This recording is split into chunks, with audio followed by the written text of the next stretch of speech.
देखिए, ये कुछ इस तरह से रहा है कि 2 दिन पहले डीसी ऑफिस एक्चुअली क्या होता है कि एक ड्रग डिएडिक्शन कमेटी होती है जिला स्तर पे बनी हुई।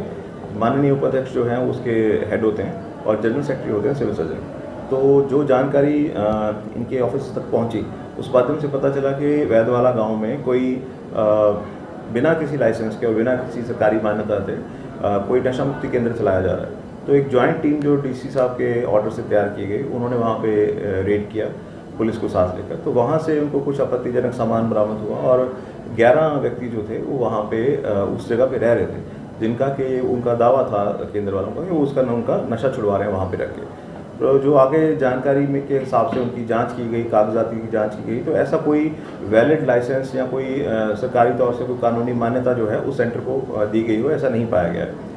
तो वो जो 11 व्यक्ति वहाँ से रिकवर किए गए थे, उनका हमने कल यहाँ पे सिविल हॉस्पिटल में पूरी तरह से फिजिकल निरीक्षण किया है।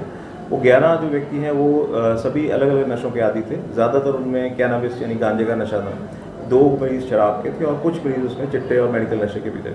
तो अभी मौके पे उनकी जो जांच हुई थी, उसके मुताबिक उनकी शारीरिक और मानसिक जो हालत है वो पूरी तरह से स्थिर थी और वो केंद्र में भी करीबन उस जो सो कॉल्ड केंद्र था उसमें करीबन 2 महीने से वो रह रहे थे। तो अभी मौके पे उनको कोई आगे दवाई की आवश्यकता नहीं थी, तो उनको समझा के उनका आगे के इलाज के बारे में जानकारी दे के उनके जो पेरेंट्स थे उनके सुपुर्द कर दिया गया है। और आगे के लिए उनको समझाया गया है कि जब भी आपको अपनी समस्या से कोई निदान पाने के लिए आपको परामर्श की ज़रूरत है, तो आप रजिस्टर्ड सेंटर में जाके या प्रोफेशनल साइकेट्रिस्ट या डॉक्टर की राय से ही इसमें आगे बढ़ें। देखिए, जो नशा मुक्ति की प्रक्रिया है ये एक पूरी साइंटिफिक प्रक्रिया है और इसकी एक प्रॉपर ट्रेनिंग होती है। जो दवाइयों का इस्तेमाल नशा मुक्ति के लिए किया जाता है, ये दवाइयाँ आमतौर पर साधारण डॉक्टर की तरफ से नहीं लिखी जा सकती। इनको चलाने के लिए प्रॉपरली हरियाणा स्टेट की डी एडिक्शन गाइडलाइंस हैं, साथ ही जो narcotic and drug prevention act है वो भी इसमें अप्लाई होता है। तो उन धाराओं को, उन जो गाइडलाइंस है उनको बाईपास करके अगर इलाज किया जाता है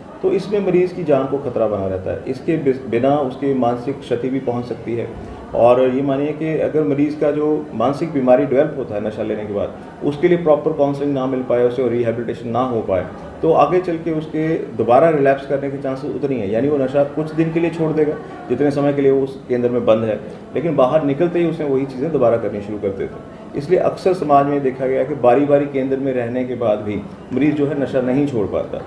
ऐसी स्थिति में क्या होता है कि परिवार का जो आर्थिक उनका रिसोर्स है वो बिल्कुल ख़त्म हो जाता है और वो नाउम्मीद हो जाते हैं। जैसे अक्सर हमारे पास लोग कहते हैं 4-4 बार हमने इसको सेंटर में दाखिल कर दिया, वो ठीक ही नहीं हो पा रहा, क्योंकि वो समझ नहीं पा रहे कि सेंटर, इस तरह के जो सेंटर है वहाँ पे इलाज के नाम पे या तो मरीजों से मारपीट की जाती है या उन्हें भूखा रखा जाता है या प्रताड़ित किया जाता है।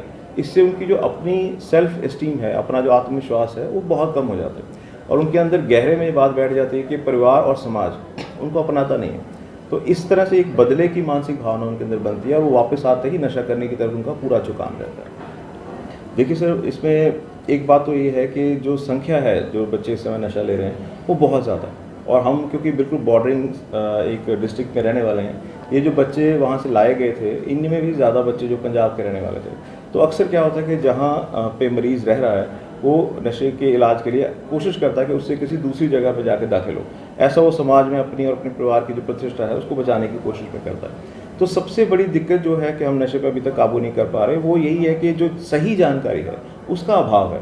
क्योंकि इस केस में अगर आप देखें तो जो सरकारी हमारे नशा मुक्ति केंद्र हैं, जो जिला सिरसा में चल रहा है, कालांवाली में चल रहा है और डबवाली में चल रहा है, ये पूरी तरह से निःशुल्क केंद्र हैं जहाँ पे प्रॉपर ट्रेंड स्टाफ है, साइकेट्रिस्ट हैं, डॉक्टर हैं, बाकी सारी चीज़ें गवर्नमेंट गाइडलाइंस के मुताबिक हैं। यहाँ पे आके इलाज लेने की बजाय अगर कोई व्यक्ति इस तरह के केंद्र की तरफ जाके इलाज ले रहा है, और ये भी बात है कि शहर में 12-13 प्राइवेट डिएडिक्शन सेंटर्स भी लाइसेंस हैं गवर्नमेंट की तरफ से जहाँ पे अच्छे स्तर पे इलाज दिया जाता है, तो अगर वो वहाँ जाता है तो निश्चित तौर पे उसकी जानकारी में कुछ कमी है और इससे भी बदतर हालात हो जाते हैं कि कई बार मरीज़ जो है किसी भी तरह का उपचार नहीं लेता, बल्कि वो ओझा, तांत्रिक, पाठ पूजा इन चक्रों में पड़ जाता है। तो ये यहाँ पे जानकारी का अभाव सबसे बड़ी वजह है। और दूसरी वजह को हम ये भी समझ सकते हैं कि समस्या को ख़त्म करने के लिए जो रिसोर्सेज हमारे पास हैं वो इस समय काफ़ी नहीं पड़ रहे। हमें इससे ज़्यादा और काफ़ी तेज़ी से रिसोर्सेज को बनाने की ज़रूरत है। उसी के तहत हमने जो एक अलग से डिएडिक्शन सेंटर जो है उसकी बनाने की प्रक्रिया भी शुरू कर रखी है। जैसे ही उसके लिए कोई योग्य जगह प्राप्त होगी उसे आगे शुरू कर दिया जाएगा और ये एक सम्मिलित प्रयास जैसा होना चाहिए, क्योंकि परिवार जिसके ऊपर ये बीत रही है उस समय वो कई बार सही फैसला लेने की मानसिक स्थिति में नहीं होता। तो आसपास के लोग जो हैं अगर उनकी इस जिम्मेदारी में पॉजिटिव भूमिका निभाएं तो जल्दी हम इससे काबू पा सकते हैं। देखिए इसमें माइनर तो कोई नहीं था, 18 से कम तो कोई नहीं था, लेकिन ज़्यादातर जो बच्चे हैं वो यंग अडल्ट ही थे, यानी 18 से 25 के एज ग्रुप के ही थे। तो अक्सर देखिए, अब मैं बात कई इंटरव्यूज़ में भी कह चुका हूँ कि ये जो नशा इस समय चिट्टे का और ये मेडिकल नशा चल रहा है ना, ये नशा मरीज़ को 3, 4, 5 साल बाद वैसे ही मार देता है। तो आप इसीलिए देखोगे इस नशे को करने वाले ज़्यादा उम्र का व्यक्ति आपको मिलेगा ही नहीं। या तो वो नशा छोड़ चुका होगा या फिर उसकी लाइफ खत्म हो चुकी होगी।